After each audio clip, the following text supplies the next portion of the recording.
नमस्कार, मैं डॉक्टर रवि राय आप सभी दर्शकों का हार्दिक स्वागत करता हूं।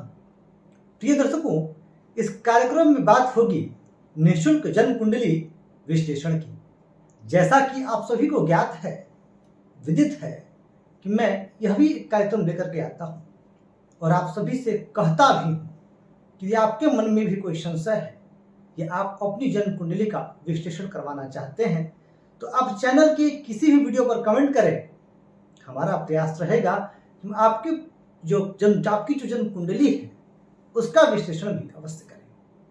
तो इस क्रम में आज ये दर्शक date of birth, place of birth और टाइम ऑफ बर्थ शेयर करता हूँ। नाम मैं अमूमन नहीं बताता क्योंकि आपको अपनी जन्मतिथि पता है। नाम की गोपनीयता मेरे हिसाब से रहनी चाहिए और मैं आप लोगों की भी राय चाहूँगा इसमें। आइए सबसे पहले इनके प्रश्न को जान लेते हैं कि इनका प्रश्न क्या है। बड़ा सिंपल सा दो ही क्वेश्चन पूछा इन्होंने कि इनकी फाइनेंशियल कंडीशन कैसी रहेगी और इनकी करियर की क्या स्थिति रहेगी। तो देखिए, आप सभी को पता है कि अगर आप एक क्वेश्चन भी पूछते हो जब मैं जन्म कुंडली विश्लेषण का कार्यक्रम लेके आता हूँ तो मेरा प्रयास रहता है कि हम और पहलुओं पर ही बात करें। आपका जो व्यक्तित्व है, जो आपका नेचर है, जो आपका स्वभाव है और गुण कुछ जानते हैं हम लोग, जिसमें गुणों में सुधार करके और गुणों को कम करके हम अपने जीवन को और बेहतर कर सकते हैं। आज ये बातें भी होंगी संक्षेप में। तो जो इनका डेट ऑफ बर्थ है 4 जुलाई 1996 5:07 PM और जो प्लेस ऑफ बर्थ है, डेट हो गया 4 जुलाई, टाइम हो गया 5:07 PM और प्लेस ऑफ बर्थ हो गया इंदौर। नक्षत्र है धनिष्ठा नक्षत्र के चतुर्थ चरण में इनका जन्म हुआ है। नक्षत्र स्वामी मंगल है और लग्न नक्षत्र स्वामी यानी लग्न जिस नक्षत्र पे स्थित है वहां के स्वामी बुध है। यानी नक्षत्र स्वामी मंगल और लग्न क्या है तो लग्न भी इनका मंगल का ही है। यानी नक्षत्र स्वामी मंगल, वृश्चिक लग्न, तो लग्न स्वामी भी मंगल। मंगल का एक व्यापक प्रभाव आपके ऊपर दिखाई दे रहा है। और राशि क्या? राशि है कुंभ, जो कि शनि की राशि है। और मंगल और शनि का एक प्रभाव आपके जीवन में रहेगा। मंगल किस चीज के लिए जाने जाते हैं? मंगल है ऊर्जा, साहस, पराक्रम, दृढ़ संकल्प, तो हठ, जिद, हड़बड़ाहट, कार्य करने को उतारू, आतुर, ये मंगल है। तो ये आपके व्यक्तित्व में भी परिलक्षित होगा। यानी आपका स्वभाव कुछ जिद्दी हो सकता है। हालांकि स्थिर लग्न है, स्थिर चित्त के व्यक्ति हैं आप, अपने काम से मतलब रखते हैं, दूसरों को छेड़ते नहीं। कोई छेड़ता है तो फिर आप उसके पीछे भी पड़ जाते हैं, फिर आपकी इच्छा रहती है कि उसे छोड़ेंगे भी नहीं। परंतु चूंकि राशि जो है आपकी कुंभ है तो शनिदेव का भी नेचर आपके अंदर जो है आएगा। तो गंभीरता व्यक्तित्व में, दूरदर्शिता, कभी कभी निराशा, कभी कभी हताशा, कुछ पल एकांत में व्यतीत करने की उत्कट आकांक्षा आपके मन में सदैव विद्यमान रहा करेगी। यह भी कुंभ राशि की यह स्थिति जो है वो दर्शा रही है। यानी जो आपका व्यक्तित्व निकल के आ रहा है वो बहुत ही श्रेष्ठ निकल करके आ रहा है और लक्ष्य के प्रति आप सजग हैं, परंतु कुछ असफलताएं जीवन में आपको व्यथित कर रही हैं। उस पर आगे बात करूंगा मैं। अब ये हमने समझा। अब देखिए लग्नेश कहाँ स्थित है। अब लग्नेश पर बात की जाए तो लग्नेश स्थित है आपके मंगल सप्तम भाव में शुक्र के साथ और पूर्ण दृष्टि से लग्न को देख रहे हैं। आपका व्यक्तित्व जो है वह ऊर्जावान बना रहे हैं। तो यहीं पर शुक्र भी विद्यमान है और शुक्र अपनी ही राशि के हैं। तो मालव्य योग तो लगा रहे हैं, परंतु पाप ग्रह के होने की वजह से मालव्य योग में कमी आएगी, जो कि पंच महापुरुष योग है। इसकी वजह से कई बार आप अपने कार्यों को समय पर पूरा नहीं कर पाएंगे। तो कई बार कुछ अचानक व्यवधान भी आपके जीवन काल में उपस्थित होगा। सप्तम भाव में मंगल शुक्र की स्थिति वैवाहिक जीवन के लिए श्रेष्ठ नहीं कही जा सकती। विवाह में विलंब या प्रेम संबंधों में असफलता या वैवाहिक जीवन में तनाव, ये स्थितियां यहाँ मंगल शुक्र की युति दृष्टिगोचर कर रही है। लेकिन लग्नेश एक दूसरा पहलू भी है। लग्नेश और सप्तमेश की युति आपको जीवन काल में श्रेष्ठ सफलता देने वाले भी बनेगी कुछ असफलताओं के बाद। बात करते हैं धनेश गुरु, धन भाव में स्थित है, वक्री स्थिति में है और 19 अंश पे है। लग्न भी आपका 20 अंश पर बलवान है 19 अंश पर गुरु भी बलवान है। धन, वाणी और कुटुंब की स्थिति यहाँ से बहुत श्रेष्ठ दृष्टिगोचर हो रही है। गुरु का वक्री होने का प्रभाव कभी कभी घर परिवार से उदासीनता, कलह का वातावरण, परंतु यह भी दर्शा रहा है कि आपको घर से सपोर्ट मिलेगा, कुटुंब से सपोर्ट मिलेगा, कुटुंब से धन का लाभ होगा, कौटुंबिक स्थिति आपकी अच्छी होगी। ये स्थितियां गुरु दर्शा रहे हैं। तो वहीं गुरु की जो दृष्टि है, दशम दृष्टि, ये कहाँ आ रही है? माफ कीजिएगा, नवम दृष्टि। गुरु की नवम दृष्टि कहाँ आ रही है? दशम भाव पर आ रही है। तो यह आपके कार्मिक क्षेत्र में गुरु का प्रभाव। अब देखिए, एक बात मैं दर्शकों को बताना चाहूंगा कि कार्मिक क्षेत्र पे जब भी गुरु का प्रभाव होगा, वह क्या दर्शाते हैं? गुरु है कौन? गुरु हमें ज्ञान देने वाले, समाज को एक नई दिशा दिखाने वाले। तो अब यहां पर जब गुरु होंगे तो गुरु का क्षेत्र क्या? अध्यापन, प्राध्यापक, वकालत, विधि, ये फील्ड्स आपके लिए उपयुक्त हैं। विधि का क्षेत्र आपके लिए सर्वथा अनुकूल है क्योंकि पंचम भाव पे आऊंगा, यानी इसकी संभावना है कि आप वकालत के पेशे से जुड़े रहेंगे और आप वकालत के पेशे में हैं भी, यानी कहीं ना कहीं एक अच्छी स्थिति जो है आपके लिए बनती हुई दिखाई दे रही है। अब बात करते हैं हम लोग पराक्रम भाव स्वामी शनि की स्थिति पे। शनि आपके तीसरे और चतुर्थ भाव के स्वामी है और शनि आपके पंचम भाव में केतु के साथ विराजमान है। पराक्रम और सुख का त्रिकोण से संबंध बनना, केंद्र का संबंध त्रिकोण से बनना अच्छा है, परंतु विद्या भाव में शनि और केतु भी यहाँ है, तो यह दर्शा रही है कि विद्या में आपकी थोड़ी सी उदासीनता, या जिस स्तर की मेधा और टैलेंट आपके अंदर है, उस स्तर का अध्ययन आप नहीं कर पाए हैं, उस स्तर के अंक आपको प्राप्त नहीं हो पाए, परंतु फिर भी शनि आपको धीरे धीरे सफलता की ऊंचाइयां देंगे। शनि का लाभ से संबंध बनना यह दर्शा रहा है कि शनि के क्षेत्र क्या?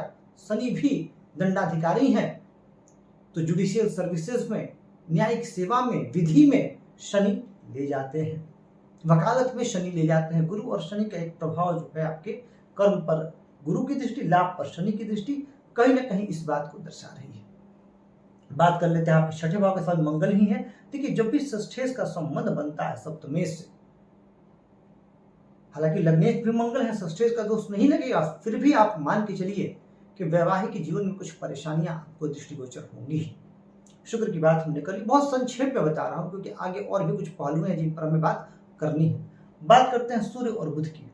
अब देखिए, ये स्थिति ठीक नहीं है। हालांकि आप कह सकते हैं कि बुधादित्य योग बन रहा है, परंतु मैं बार बार कहता हूं कि दुर्योग बने तो घबराइए मत, राजयोग बने तो प्रसन्न बहुत ज्यादा मत हो पाइए। व्यवहारिक होकर के हमें आकलन करना है कि जहां पर जो योग बन रहा है वह क्या प्रभाव देने वाला हो सकता है। अब देखिए, आपके लिए सूर्य स्वामी कहाँ के हैं? दशम भाव के। एक बात याद रखिएगा, जब भी दशम भाव के स्वामी का संबंध छठे भाव, अष्टम भाव और 12वें भाव से बनता है तो वह स्थिति अनुकूल नहीं होती है। अब जैसे आपके अष्टम भाव में आए हैं, हालांकि अपने भाव से लाभ भाव में, फिर भी सूर्य किस चीज के कारक है? जरा इस बात को लोग समझते हैं। सूर्य कारक है मान सम्मान के, सूर्य कारक है पद प्रतिष्ठा के, सूर्य कारक है राज्य कृपा के, सूर्य कारक है पिता के। अब यहां पर सूर्य का अष्टम में आना, वह अष्टमेश तो खैर अपनी भाव में है, अष्टम में आना यह दर्शाता है सरकारी नौकरी में बाधा, राज कृपा में बाधा, कहीं ना कहीं पिताजी को लेकर के कोई चिंता, वह पिताजी के स्वास्थ्य को लेकर के हो सकती है, या वह संबंधों में कुछ तनाव को लेकर के हो सकती है, या वैचारिक मतभेद को लेकर के हो सकती है, पर यह संभावना भी प्रबल रूप से दृष्टिगोचर यहाँ पर हो रही है। अच्छा, अष्टमेश बुध का अपने ही भाव में होना और लग्नेश का बलि होना आपकी जन्म कुंडली में विपरीत राजयोग का निर्माण कर रहा है, जो कि यह दर्शा रहा है कि आपके जीवन काल में परिस्थितियां विपरीत तो होंगी, परंतु आप उन विपरीत परिस्थितियों से जूझकर, उन विपरीत परिस्थितियों से लड़कर, संघर्ष कर अपने जीवन काल में आगे आप निकलेंगे और तरक्की करेंगे। यह संभावना भी यहाँ दृष्टिगोचर हो रही है। बुधादित्य योग का फल मिलेगा। आप रिसर्च के क्षेत्र में अच्छा कर सकते हैं, आप प्रैक्टिस के क्षेत्र में अच्छा कर सकते हैं, ये संभावनाएं भी दृष्टिगोचर हो रही हैं। तो वहीं भाग्येश चंद्रमा कुंभ राशि में है और भाग्येश का देखिए अपने से अष्टम में जाना, यानी भाग्य भाव से कहीं ना कहीं जो चंद्रमा का संबंध है वो अष्टम से बन रहा है। काउंट कर लेते हैं आपको समझाने के लिए। यहाँ से यहाँ सप्तम आ गया, यहाँ 8। हालांकि कुंभ राशि पे शनि की राशि पर भाग्येश का जाना यह दर्शाता है कि भाग्य प्राप्ति में आपको थोड़ा सा अवरोध, थोड़ा सा विलंब होगा। जिनके भाग्येश चंद्रमा होते हैं वृश्चिक लग्न में, और अगर मकर राशि है जिनकी या कुंभ राशि है, अमूमन मैंने ऐसा पाया है कि भाग्य जो है बहुत जल्दी उनका राइज नहीं करता है, परंतु एक बार जब भाग्य इनका साथ देने लगता है तो बहुत तरक्की करते हैं। तो आपको यह सलाह दी जाती है इस स्थिति की वजह से कि किसी भी परिस्थिति में आपको धैर्य और संयम का साथ नहीं छोड़ना है। धैर्य और संयम का दामन आपको पकड़े रहना है, और भगवान शिव की पूजा उपासना आराधना आपको विशेष तौर पर करनी है। क्योंकि देखिए कुंभ राशि पे है, अभी गोचरीय स्थिति पर बाद में आऊंगा, तो यहाँ से अष्टम में आना यह दर्शा रहा है कि आपको नौकरी प्राप्ति में विलंब, अपने व्यवसाय में तरक्की में विलंब, भाग्य के साथ मिलने में विलंब। परंतु चंद्रमा यहाँ दिग्बली भी होते हैं, तो माता जी से संबंध विशेष मधुर, माता जी के प्रति विशेष सम्मान लगाओ, भूमि भवन वाहन से, भाग्य से भूमि भवन वाहन का लाभ, ये परिस्थितियां भी तो निर्मित हो रही हैं। जनता का सहयोग, लोगों में लोकप्रियता, आपको पसंद किया जाना, ये स्थितियां भी तो बन रही हैं। तो हर चीज का दो पहलू होता है। तो चंद्रमा का यहाँ दिग्बल आपको इस दूसरे पहलू से जो है वह रूबरू करा रहा है। समझते हैं? दशम भाव पर हमने चर्चा कर ली। अब बात लाभ भाव की। लाभ भाव में राहु है, लाभेश बुध अष्टम में है, अपनी ही राशि पर विपरीत राजयोग बना रहे हैं, कोई चिंता की बात नहीं है। अच्छा, राहु का लाभ भाव में होना, वह भी 18 अंशों पर। सभी शास्त्र एक मत से कहते हैं कि तीसरे, छठे, दशम और एकादश के राहु बलवान होते हैं। आपके भी राहु बलवान है, अच्छी स्थिति में है, राहु आपके लिए लाभ देंगे। परंतु जो राहु का संबंध बन गया शनि से, वह उस लाभ प्राप्ति में भी विलंब कराएगा। यानी आपके पंचम और नवम दोनों भाव में कुछ न कुछ बाधाएं। केंद्र भाव आपका ठीक है, अपेक्षाकृत गुरु की स्थिति आपकी बहुत अच्छी है। यह एक संक्षेप में आपकी कुंडली के ये जो भाव है। अब बात कर लेते हैं D9 चार्ट की। अब D9 चार्ट में आपके चंद्रमा नीच के हैं, यानी भाग्य नीच के हैं। तभी मैं कह रहा हूं कि भाग्य में कुछ समस्या, और मंगल नीच के, मंगल आपके लग्नेश है। अब मंगल भी आपके नीच के और भाग्येश भी नीच के, यानी आपके नवमांश कुंडली में राहु को उतना बल नहीं मिल रहा है, तो वहीं राहु और केतु उच्च के। अब राहु और केतु जब उच्च के होंगे तो आपके जीवन में अनायास धन प्राप्ति के मार्ग बताएंगे। अच्छा, ये जो उपाय है मंगल और बुध का, माफ कीजिएगा मंगल और चंद्रमा का, ये मैं आपको बाद में बताऊंगा कि आपको क्या करके इनका आप लाभ ले सकते हैं। अब बात कर लेते हैं गोचरीय स्थिति की, तब आपके प्रश्न पर आऊंगा। गोचरीय स्थिति क्या कर रही है? आपकी राशि क्या है? आपकी राशि कुंभ है, और कुंभ राशि के जातकों पर अभी क्या चल रही है? 7.5 चल रही है। यानी आपके लिए समय ठीक नहीं है, और 7.5 के दूसरे चरण से आप गुजर रहे हैं। यानी अगर इसको चंद्र लग्न मान लिया जाए तो आपकी कुंभ राशि यहाँ आ जाएगी। तो यह समय सर्वाधिक कष्टप्रद हो सकता है आपके लिए, क्योंकि आपको बाकी ग्रहों का भी उतना सहयोग नहीं मिल रहा है। तो इस समय में, वर्तमान में, आप बहुत ज्यादा चिड़चिड़ापन, क्रोध, कार्यों में असफलता, घर परिवार में तनाव, मित्रों से, स्वजनों से धोखा, आपको नीचा गिराने की कोशिश, ये संभावनाएं भी पूर्णतः परिलक्षित हो रही हैं। अब करना क्या है आपको, ये बाद में बात करेंगे। यह आपकी गोचरीय स्थिति। अब मैं आता हूं आपके प्रश्न पर। यह पूरे जीवन काल का होगा, अभी वर्तमान का नहीं। कि अगर आपने जो प्रश्न पूछा कि आपकी कुंडली से फाइनेंशियल कंडीशन और करियर कैसा रहेगा, तो पहले मैं फाइनेंस की बात कर लेता हूँ। वित्त विभाग को पहले ले लेते हैं। तो वित्त, जब भी हम जन्म कुंडली में वित्त का विचार करते हैं, अर्थ का विचार करते हैं, धन का विचार करते हैं, तो सबसे पहले हमें देखना चाहिए धन भाव, फिर लाभ भाव, पंचम भाव, नवम भाव, ये प्रमुखता, और उपजय भाव तीसरा और छठे को भी हम नहीं भूल सकते। अब धन भाव के स्वामी कौन? गुरु। और यह भाव धन वाणी कुटुंब का, तो यह पैतृक धन की स्थिति को दर्शाता है। तो यहाँ गुरु अच्छे हैं। और यह अच्छा, लाभ के स्वामी बुध अष्टम में है, यानी धन की कमी नहीं होगी, कार्य आपके रुकेंगे नहीं। यह आप नोट कर लीजिए, कार्य किसी न किसी तरीके से आपके बन जाएंगे। गुरु का वक्री होना बहुत यहाँ पर ठीक है। कभी कभी जो कौटुंबिक परेशानियां हैं गुरु वही देंगे, धन के मामले में ठीक है।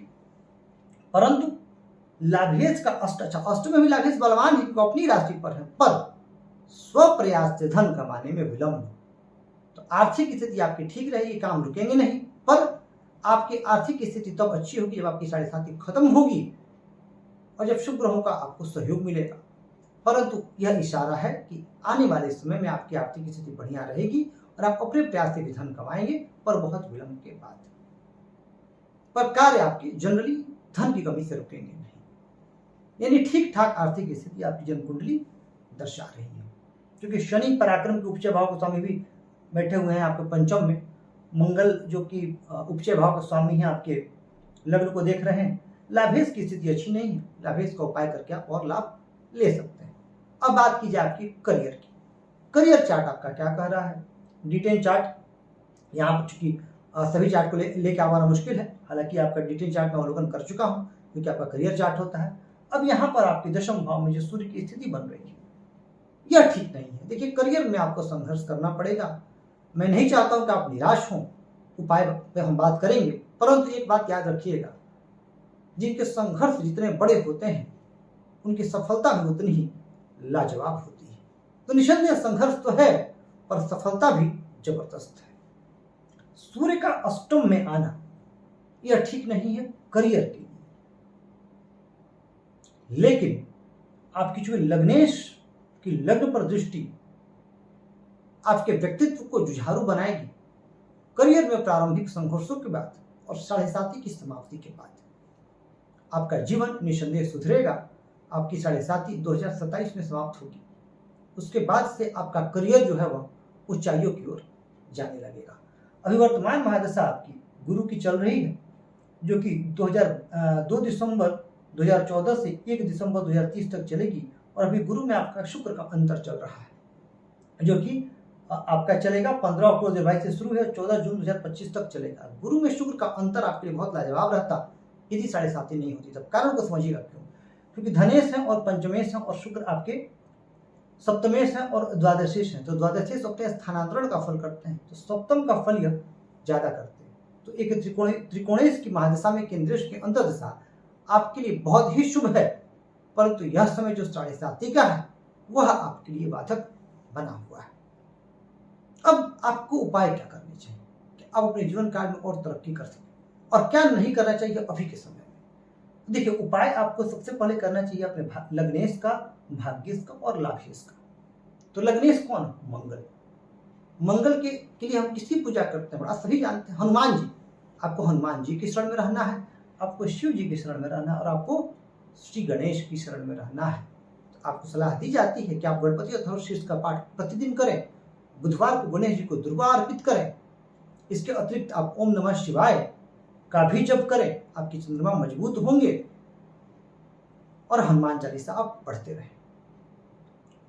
इतना आपको अवश्य करना है। अब 7.5 में आपको क्या करना है?